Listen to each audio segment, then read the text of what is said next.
Okay, welcome back. And our guest this time is Prince Kassim Afegbua, chieftain, an APC chieftain in Edo State. A fine morning to you, Prince. Good morning, Mr. Yori. Good to hear your voice. Good. Same here. The election has come and gone in Edo State. It has been decided. The candidate of APC has been declared the winner. But the opposition, PDP, and in particular its its candidate in that election has now taken he's taken the Edo State PDP. On Monday, he filed a petition to challenge the outcome of the election. Is this worrying to you? There's nothing to worry about, Mr. Yori, because Edo people spoke in their loud voices by coming out en masse to vote for our candidate.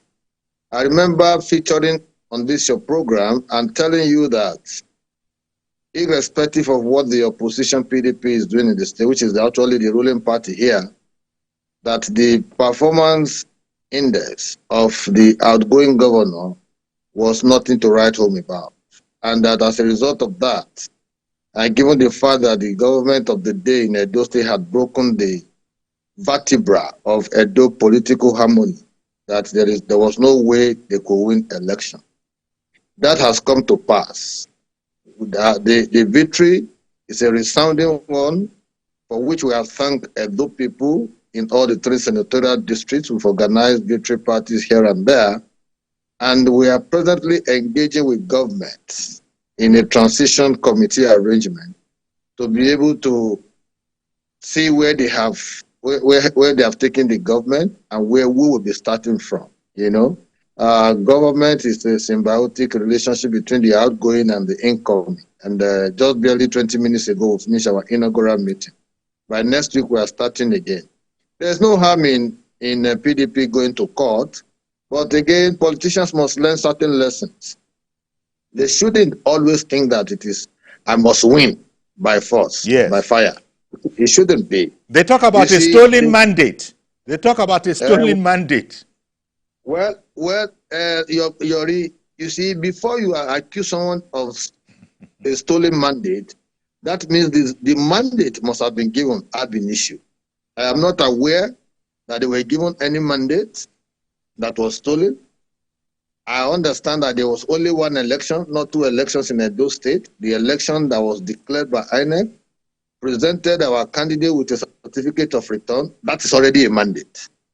So I don't know which mandate was stolen, because when you do election, you follow through the processes from the polling unit to the ward level, to the local government level, to the state, then declaration. And then you are given a certificate of return, which our candidate, the governor-elect, Senator Monday Okwebolo, has been given. So I don't know what mandate is being stolen this time around. Edo people have spoken very eloquently that they prefer Monday Okwebolo, distinguished senator, as the governor to represent them in the next 4 years. Going to the tribunal is just to, to calm free nerves of their supporters and followers.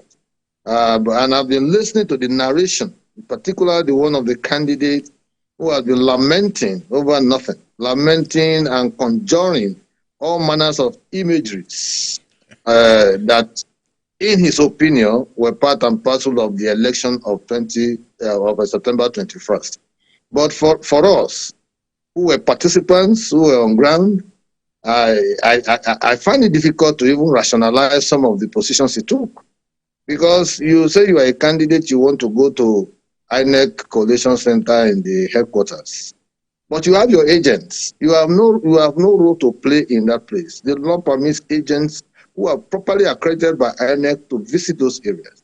We saw the governor trying to abuse his powers by going into INEC office until he was, ordered out. Only accredited agents are bound to do that. When results are presented, your agent has the power to criticize, has the right to criticize, to expatiate, or even to disagree. And so the entire election process followed the due process of law. And just like I told someone in another platform, no election is perfect all over the world, but there has to be substantial compliance with the relevant laws and electoral guidelines as, as presented by the Independent National Electoral Commission. Once there's substantial compliance, and once the process is followed through, then the conclusion is as good as what they have declared. So I would rather advise Aso Ighodalo to save his resources, much of which he has expended, in trying to push his.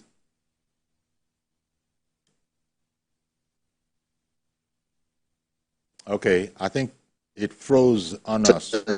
Aspiration, which is legitimate. Go ahead. Okay, yeah. I was going to say, well, be that as it is, because we have such little time left, I wanted to talk about the transition process. I know that you are involved in that, going by news reports that you are involved. So how is that going? Because, well, politicians know how to keep more than one iron in the fire. That one, the appeal is going on. I imagine some other members of APC are concerning themselves with the transition process. How is that going? Well, we just finished our inaugural meeting this morning. By 10 o'clock, we started. We just barely finished. We are continuing on Monday. Our 24-member transition committee is meeting with government 20-member. And the ground rules have been set, and we're going to be interrogating some of the critical sectors of the Edo economy. Starting from next week, we're going to be looking at certain benchmarks, certain challenges, opportunities, what they have been able to do, what they have not done, what they intended doing that they couldn't do, and all of this just to ensure that there's a seamless transfer of power from the outgoing to the incoming, so that nothing is lost in the process. Okay. It was a very friendly atmosphere. Chairman by the former Deputy Governor of Edo State, Dr. Pius Ibrahim Odubu, and quite a number of other seasoned, professionals who are members of that committee from our own side. And their own side also is headed by the Secretary to State Government, Joseph Eboigbe. And they've given us the foundation information that we needed to know. And from Monday, we'll be looking at the basics. Well, that's very good to know, because you just answered the question I would have asked, which is, are you getting the cooperation that necessarily has to be in place for this kind of an exercise? And I think you've just given an impression there that so far, so good. So far, so good. When we begin to interrogate the basics, then we'll be able to know where they have ended, or what they will be ending their journey, and where we will be continuing. And that's the natural thing to do. But this is the first time that you see a ruling party in the state handing over to another party, not necessarily the same party. In the days before now, it was the same party, APC to APC, but now it is PDP to APC. Yes. There is something I really want to explain, because I've seen quite a number of narration concerning the result posted on IREF, and the fact that the final outcome, according to some of those who are in the PDP, are saying that the result does not tally with what obtains at the end of the day. I think people must get to understand the process of electioneering and voting. I've also listened to some very indecent, comments by people who call themselves NGOs and all of that, who sit down in one cocoon and want to run commentaries that cover the entire state. Edo has 192 wards, has 18 local governments. If you are an international observer or local observer, and you are not able to send, your agents or your observers to all of these areas, it will be injurious for you to now, run commentaries and conclusions drawn from a population that may not be representative enough of the entire process. When you vote at the polling unit, it is recorded. Agents are there.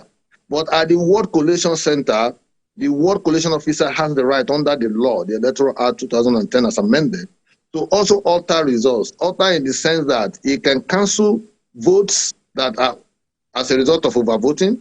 He can also cancel votes that are products of manipulation, ballot box stuffing, and what have you, And that on its own will affect the initial outcome at the polling unit level. People must understand this, because I've been listening to narration, hey, RF this, RF that, RF this. No. From the Ward Collation Center, you go to the Local Government Collation Center, and when you get there, results are presented ward by ward. In my local government, we have 10 wards. My community has 4 wards. We finished at the ward level that day about 9:30, 10, and we proceeded to Ageneboda, which is about 50 minutes drive from my community of Okbela. On getting there, every result will be tabled before agents of political party. Nobody is being denied any access to information. At the end of the day, in Etako East, APC lost about 3,167 votes because of complaints by other parties. Oh, there's overvoting here. There is this there. There is a mutilation of result sheets and all of that. We lost about 3,000 votes. We didn't cry blue mother because we know we followed through the process. Okay. And so, if you have lost that, how will that tally with what has been posted to the IRF before? I think PDP had their own IRF, which they were manipulating. I want to believe so, because if they understand this aspect of the voting process and the electoral process, they will be making all the noise they are making now. Okay, we're going to have to leave it there. We're going to have to leave it there, Kassim. Thank you very much for that clarification there. Really do appreciate it. Something else for viewers to bear in mind as they are observing all of this. Okay, so we're going to leave it there. Thank you very much, Kassim Afegbua, APC chieftain and political affairs analyst. That's our program today. Do please join us on Monday for a fresh edition. I am Yori Folari. Bye-bye for now.